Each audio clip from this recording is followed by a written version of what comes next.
بسم الله الرحمن الرحيم. دستور مدد يا سيدي مدد يا رجال الله يا سلطان الأولياء. دستور مدد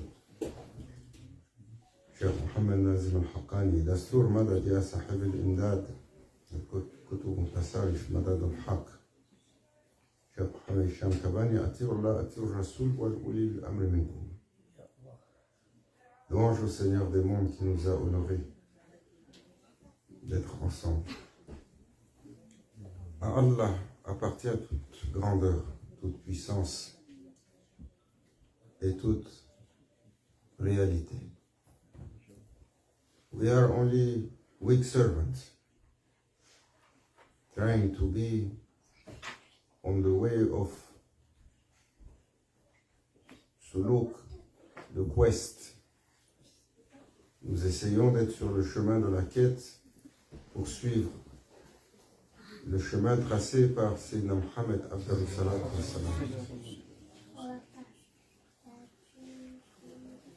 Voilà, Cheikh Nazim, Allah ennoblisse son secret, illumine son état spirituel. Toujours, il nous disait, les humains sont le joyau de la création. Les humains sont les honorés de la création.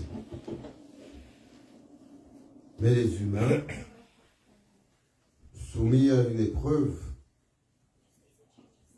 d'être venus sur Terre, n'ont plus de mémoire et ont oublié leur réalité.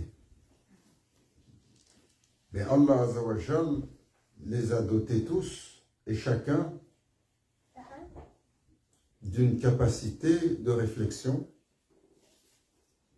d'une balance, une balance, une balance sensible, comme le cœur, pour rechercher le chemin de cette réalité. Et l'humain est une créature créée pour la gloire, pour la réalisation et l'accomplissement.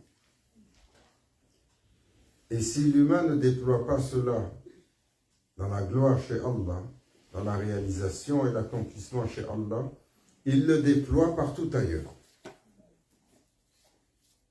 Alors une fois il disait, alors qu'il était à Los Angeles en 96 dans un immeuble. C'était au centre-ville dans un de ces gros hôtels. Très haut. Et quand on voit en bas, on voit les gens qui marchent.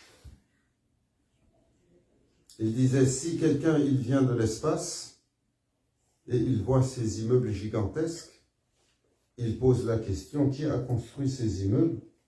Et on lui montre les petites créatures qui marchent comme ça.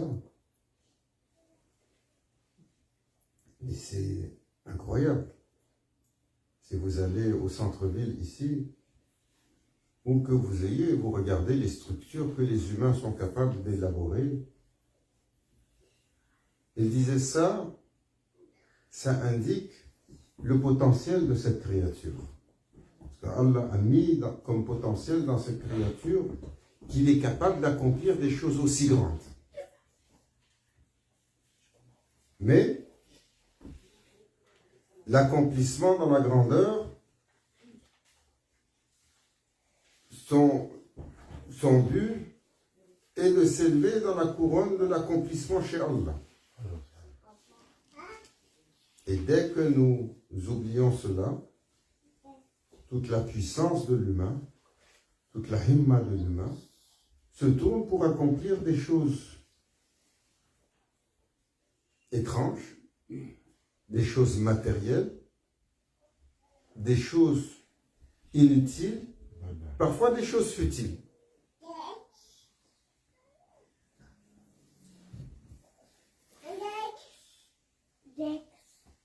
Alors Maulana Cheikh, il disait, tous les humains se doivent de se questionner. Tous les humains se doivent de se questionner sur le but fondamental de leur existence. Qui suis-je? D'où je viens? Où je vais?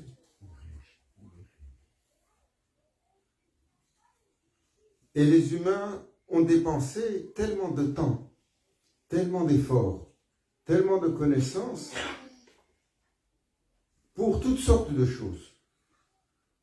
Mais dès qu'il s'agit de répondre aux questions fondamentales, le shaitan vient et il les endort. Ne t'en fais pas. Toi, tu descends d'un singe. Tu es juste un animal qui a légèrement évolué.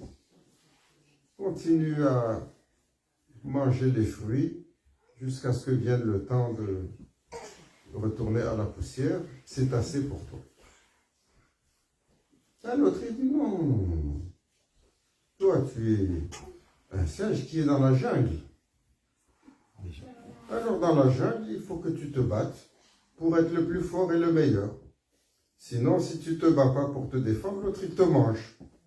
Et on commence à se battre et à se compétitionner, mais avec une telle férocité.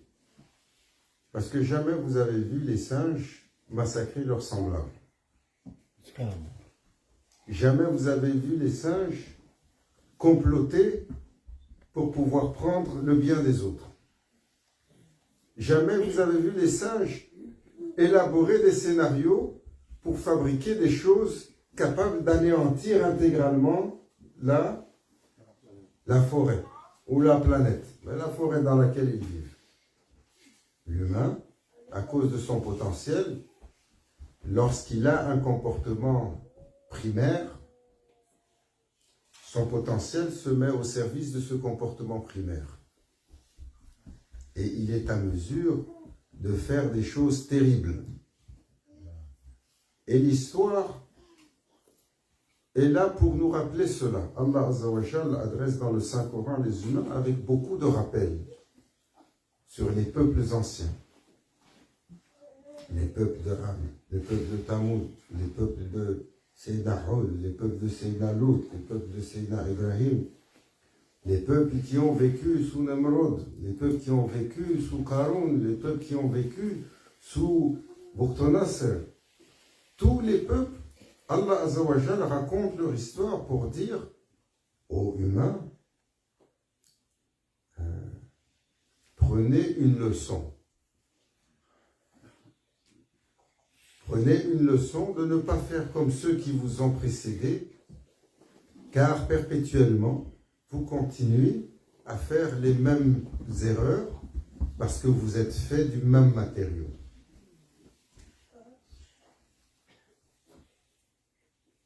Alors aujourd'hui, on a beaucoup parlé ces derniers jours de nos Jeux olympiques, de nos Jeux du monde. C'est la même chose. C'est la même chose. Même chose. Et on s'étonne, j'ai trouvé des gens qui s'étonnent, oh, pourquoi tu dis que c'est insensé?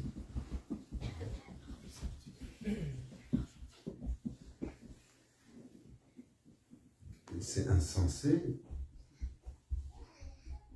de s'amuser en dépensant autant alors que tellement de gens ont des besoins de base qui ne sont même pas comblés. Regardez le prophète sallallahu alayhi wa sallam, comment il a mis l'importance Il disait ça dans la khutbah. Comment il a mis l'importance sur le fait de veiller au bien-être des autres. Allah Azzawajal demande au prophète sallallahu alayhi wa sallam, sais-tu de quoi les anges parlent? Sais-tu de quoi ils discutent? Le prophète sallallahu alayhi wa sallam dit non. Il a dit Allah Azzawajal, il a mis sa main sur moi. C'est une figuration, bien entendu. Et il m'a insufflé une connaissance de tout ce qu'il y a avant et après. Et il m'a reposé la question, sais-tu de quoi les anges parlent? Et le prophète sallallahu alayhi wa sallam a dit, Ya Rabbi, il parle de celui qui se lève seul au milieu de la nuit pour être avec son Seigneur. Il parle de celui qui donne le salam. Et il parle de celui qui donne à manger. Sur trois choses, la discussion des anges était à propos de l'excellence du comportement des humains. Trois choses. Il devient un être de paix. Il est un être qui s'assoit avec son Seigneur alors que tout le monde dort. Et il est un être qui donne à manger. Regardez dans les meilleures actions décrites par le prophète sallallahu alayhi wa sallam, combien de fois le fait de donner à manger aux autres est important. Il a dit, sallallahu alayhi wa sallam, chez Allah, plus important, plus élevé que le savant qui est ascète, l'homme riche généreux. Le savant, l'alim, qui est un zahid, qui est vraiment, il est très ascétique dans son caractère. Chez Allah, plus élevé que lui, un homme riche qui est généreux. Sallallahu alayhi wa sallam, il disait parce que dans sa générosité, il comble le besoin primaire des humains. Leur besoin primaire fondamental, c'est de manger.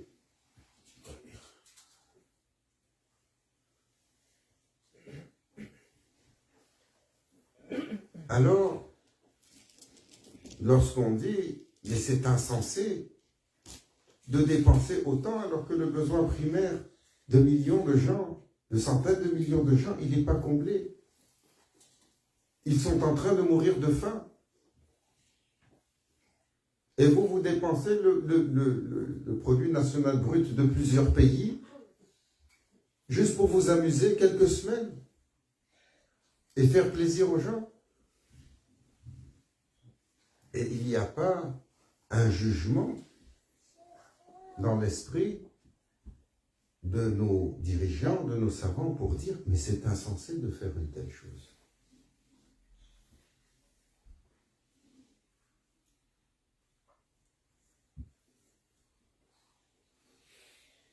Allah Azza wa Jal nous donne hidayah, une bonne guidance. La hikmah. Vous savez, la hikmah, la sagesse, c'est ce qui a manqué au shaitan, Saïd Obedi. Il avait acquis tellement de connaissances. Il avait acquis tellement de savoir. Il n'a pas laissé, on dit qu'il n'a pas laissé la place d'une main, samawat, où est-ce qu'il n'a pas fait une sajda. Et toute sa connaissance, tout son ilm, il a manqué de jugement. Il a manqué de nuances, de subtilité. Il a manqué de sagesse, de hikmah. Quand Allah Azza wa Jal lui a dit, viens pour faire présenter ton respect à la créature que j'ai choisie, il a été incapable d'utiliser tout ce qu'il avait avec sagesse pour se ramener dans une position raisonnable et obéir à son Seigneur. Et l'humanité a perdu le souffle de la sagesse. Le temps de Sayyidina Luqman, alayhi salam, ô combien il est loin. Il était l'archétype de la sagesse. Le patriarche des prophètes, un prophète sage. Toujours on dit dans l'assemblée des prophètes, lorsqu'il y a une question et qu'il y a une discussion, pour que cela vienne sur un consensus, toujours, il se tourne à Sayyidina Luqman, alayhi salam, et il demande, quel est ton avis? Nous avons besoin de l'avis d'un sage.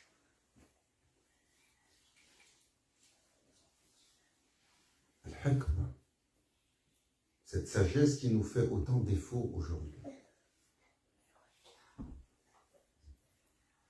L'humain, il a perdu. Quand ils ont demandé à Maulana Cheikh Nazim, tout à l'heure, on parlait de la préparation pour l'arrivée de Sayyidina Mahdi alayhi salam.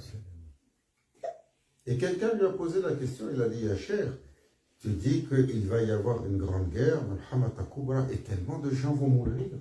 Si on regarde le scénario, peut-être 6 milliards ou 7 milliards vont partir. Comment Allah permet une telle hécatombe?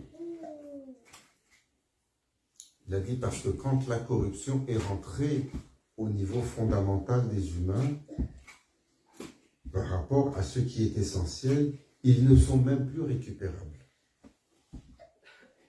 Et Allah, dans sa miséricorde, va balayer cette existence-là et ne laisser à la fin qu'une poignée. Comme il l'a fait avant pour d'autres créatures, comme il l'a fait avant pour le monde des djinns qui s'était corrompu et qui l'a balayé, à l'exception d'un qui est resté seul, survivant, parmi les anges. Allah Azzawajal nous accorde la sagesse, nous honore des honneurs qui bénissent le prophète sallallahu alayhi wa sallam et qu'il nous accorde de nous augmenter dans son amour, dans son obéissance, dans le désir de le suivre, le désir de l'imiter, le désir d'être réunis avec lui, plus que toute autre chose. Il a